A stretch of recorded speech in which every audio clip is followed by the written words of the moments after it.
오늘 말씀은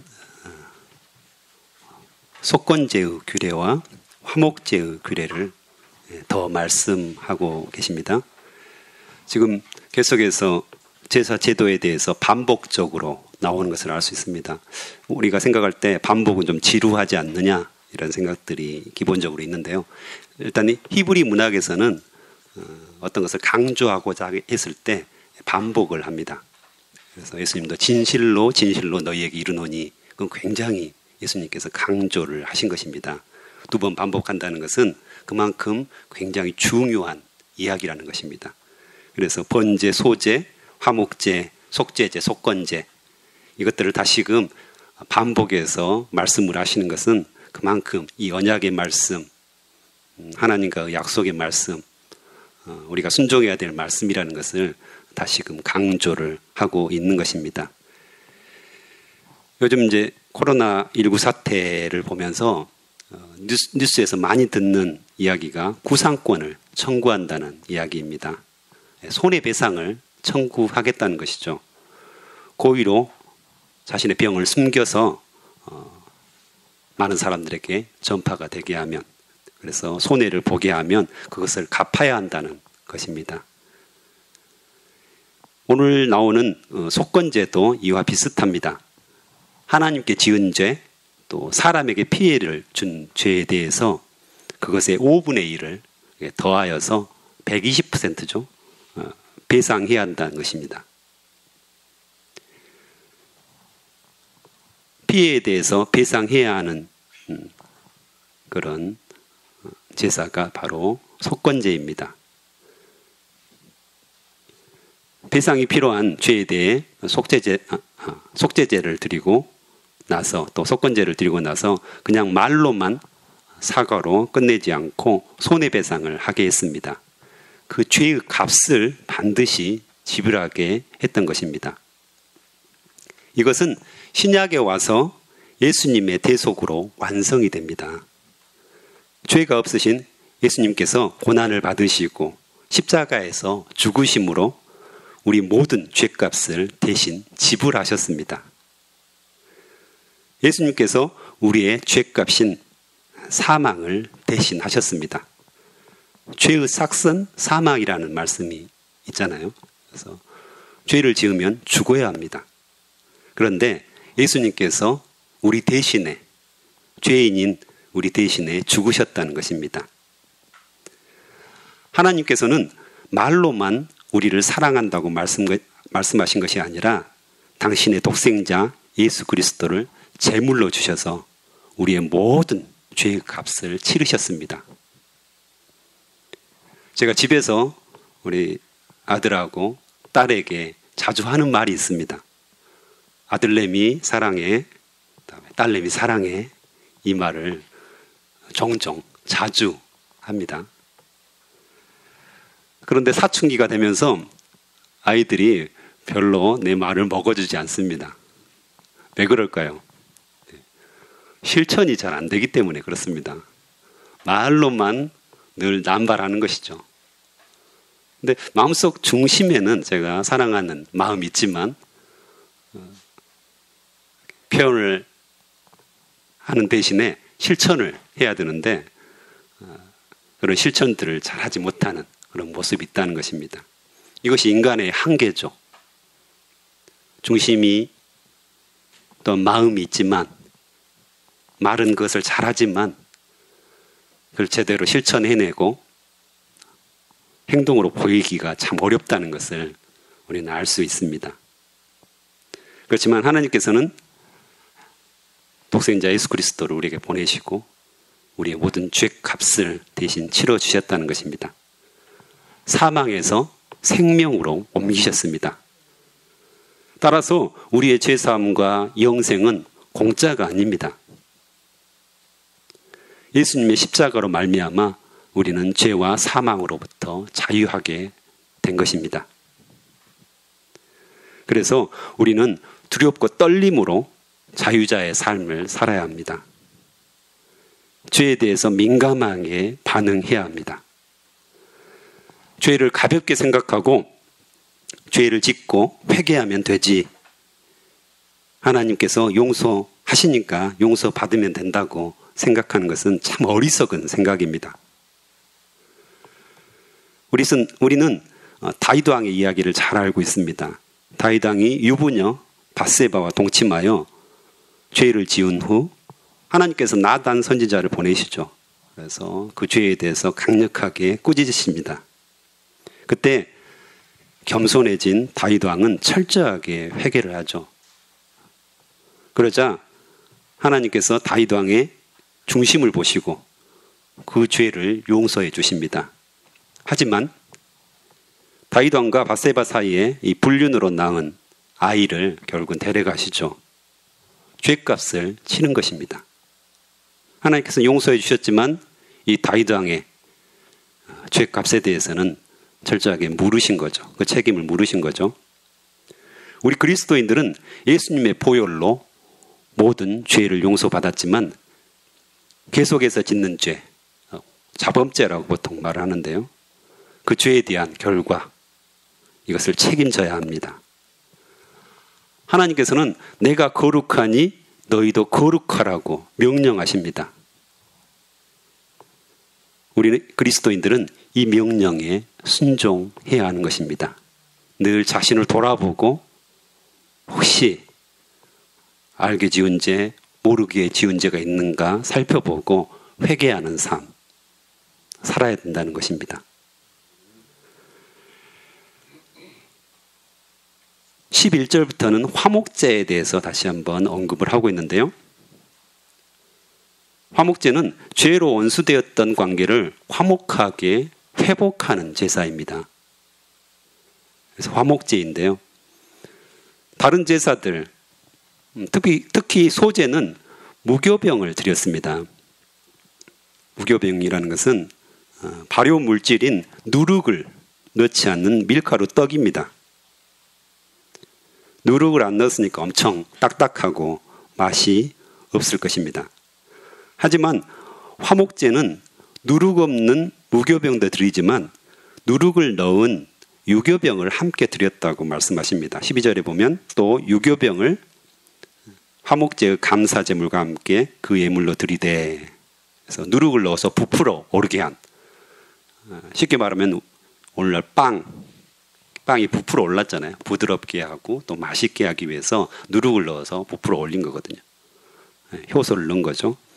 그래서 누룩은 빵이나 술을 만들 때 부풀게 하고 발효시키는 효소입니다. 말이 발효이지 부패하게 만드는 그런 효소이죠. 율법에는 소제물이나 유월절 음식에 이 누룩을 사용할 수 없다고 말씀을 하십니다. 그 이유는 누룩 자체가 부패를 전제한 효소이기 때문에 부패와 죄악, 외식함, 윤리 도덕의 타락을 상징했습니다. 부패했다는 거죠. 죄를 지었다는 것이죠. 당연히 누룩 없는 무교병으로 소제 제사를 드리도록 했습니다. 그러나 신약시대에 와서는 이 누룩이 좀 다른 의미로도 쓰입니다. 복음 전파와 하나님 나라의 점진적인 성장 등 좋은 의미로 쓰입니다. 누룩처럼 번진다고 하잖아요. 누룩의 어떤 확장성, 계속해서 부풀어 오르는 그 모습이 하나님 나라가 계속해서 확장되고 자라나는, 번져가는 이런 모습으로 상징하기도 했습니다. 어쨌든 화목제물에 대해서는 일부는 태워서 제사를 드려서 하나님께 드리고요. 일부는 제사장들이 먹고 또 일부는 예배자와 그의 가족, 지인들이 함께 먹었습니다. 자연스럽게 하나님과 화목을 이야기했고요.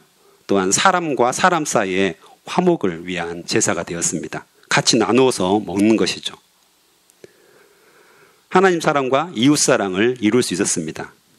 보통 다른 제사들은 제사장들이 주로 먹었거든요.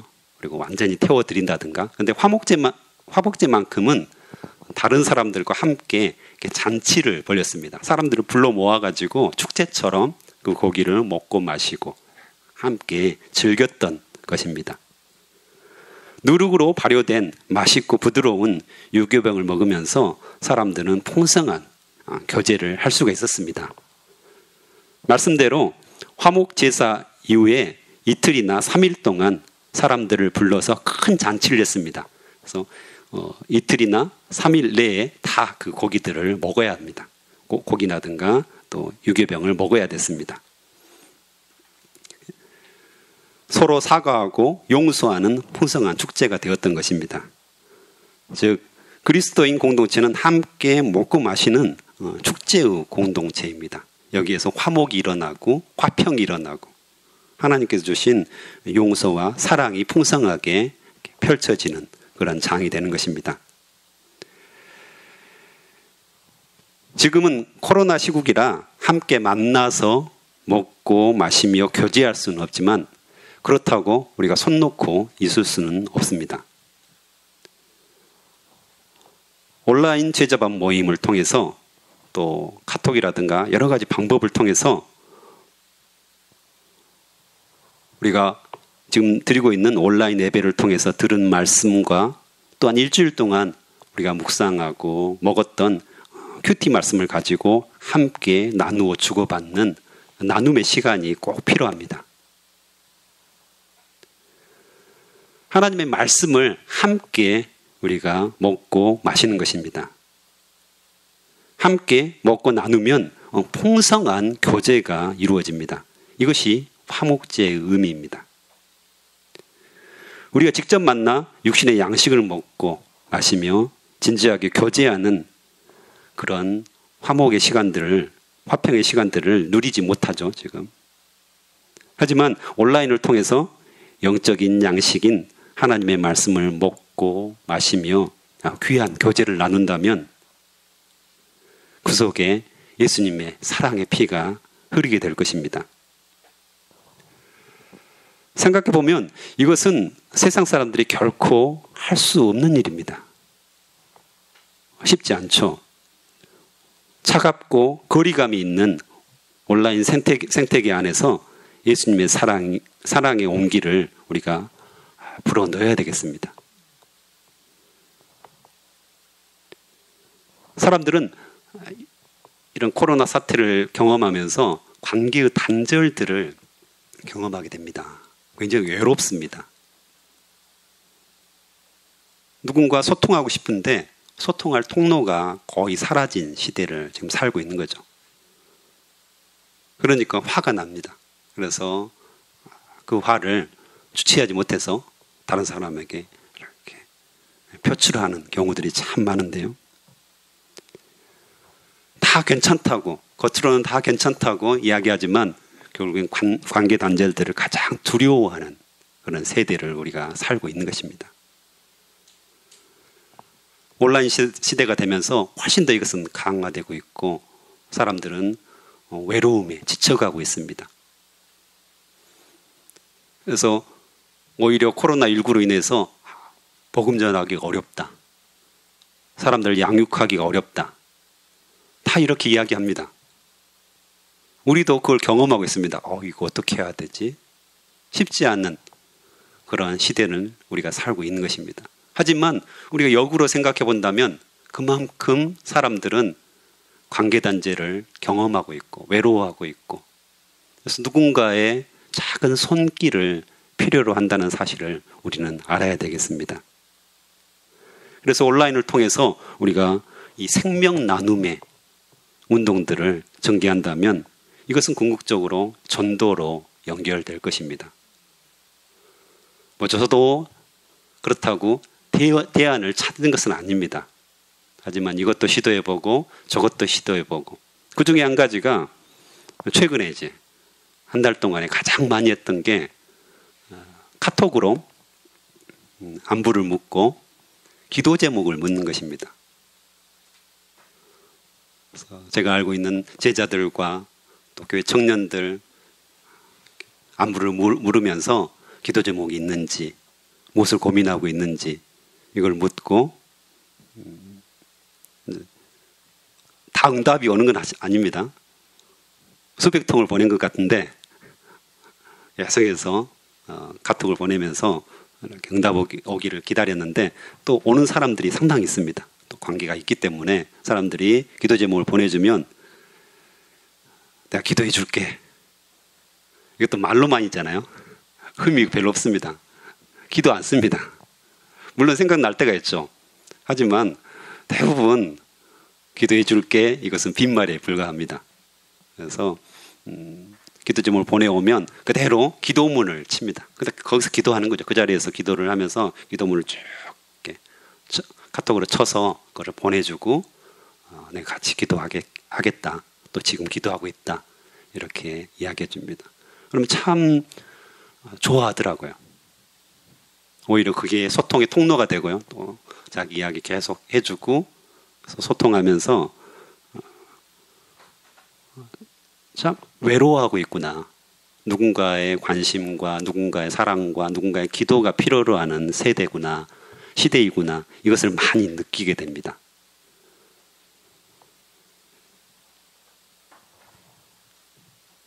우리 제자반 온라인으로 물론 쉽지 않습니다. 쉽지 않다는 것은 분명한 사실입니다.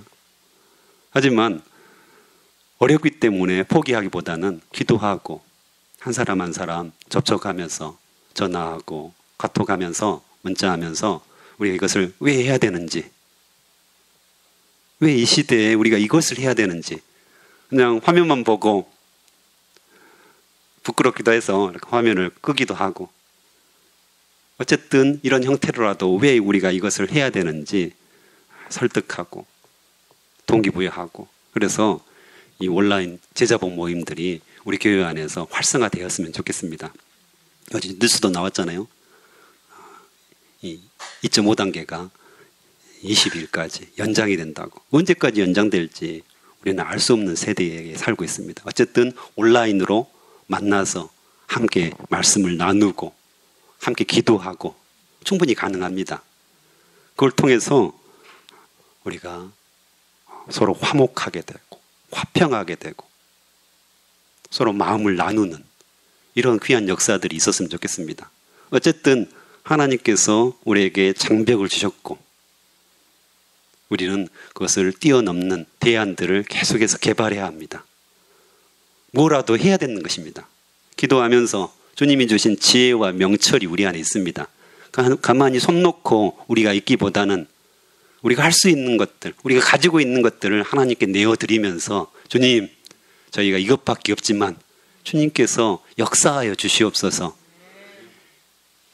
이 온라인을 통하여서 주님께서 하실 수 있는 것들, 또 하시고자 하는 것들이 분명히 있으실 터인데 우리를 통해서 이 일들을 하게 해주십시오. 그러면 새로운 역사들을 하나님께서 보여주실 거라고 저는 확신합니다. 그래서 관계단절을 경험하고 있는 수많은 사람들에게 오히려 강력한 전도의 도구가 될 거라고 확신합니다. 우리가 막 돌아다니기 전에 그런 것들을 좀 싫어하시는 분도 있잖아요. 부끄러워하는 분도 있는데 사람 만나서 막 이야기하는 것들 부끄러워하는 분들이 있는데 오히려 온라인이 대안이 될 수 있다. 이런 생각들을 하게 됩니다. 그래서 하나님께서 그들과 화목하게 되기를 원하신다는 거죠. 우리와도 화목하게 되기를 원하시지만 믿지 않는 그 영혼들, 외로워하고 있는 관계단절을 경험하고 있는 수많은 그 사람들과 화목하게 되기를 원한다.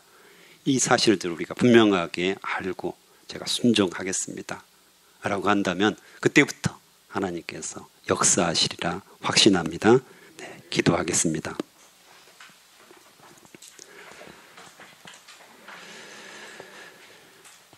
하나님 아버지, 말씀하여 주셔서 감사합니다. 하나님께서 예수 그리스도를 이 땅에 보내셔서 우리의 모든 죄값을 치러주시고 죄의 싹신 사망을 경험하지 않도록 역사하여 주셔서 감사합니다.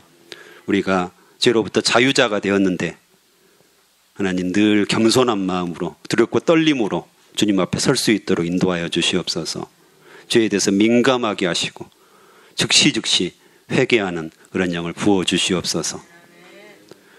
또한 화목제 제물을 통하여서 하나님과 화목케 하시고 사람과 사람 사이에 화목을 주셔서 감사합니다. 하지만 코로나로 인하여서 참 어려운 세대를 어려운 시대를 우리가 살고 있습니다. 주님, 우리를 긍휼히 여겨 주시옵소서. 우리를 불쌍히 여겨 주시옵소서. 수많은 사람들이 관계 단절을 경험하면서 외로워하고 있습니다. 아파하고 있습니다. 그들에게 우리가 예수 그리스도의 사랑의 그 줄을 연결할 수 있도록 인도하여 주시옵소서. 특별히 온라인 제자반 모임을 통하여서 우리가 말씀을 나누고 또한 그 말씀을 서로 먹고 마심으로 말미암아서 풍성한 교제의 화목이 일어날 수 있도록 인도하여 주시옵소서. 우리가 지금 할 수 있는 것들을 할 수 있도록 주님 지혜와 명철을 주시고 용기를 주시고 다시 한번 시도할 수 있도록 인도하여 주시옵소서. 사람들이 어려워하니까 아버지 우리가 물러서는 것이 아니라 다시 한번 동기부여하고 우리가 예수 그리스도 안에 서로 교제하자 다시금 이야기할 수 있도록 주여 역사하여 주시옵소서. 귀한 말씀 주셨사오매 우리가 순종할 수 있도록 도와주시고 또 이런 가운데 우리에게 지혜와 명철을 주셔서 수많은 아이디어를 주셔서 새로운 길들을 낼 수 있도록 주여 축복하여 주시옵소서. 전도하고 제자를 양육하는 일 우리가 죽도록 이 일에 충성될 수 있도록 역사하여 주시옵소서. 감사합니다. 예수님의 이름으로 기도합니다.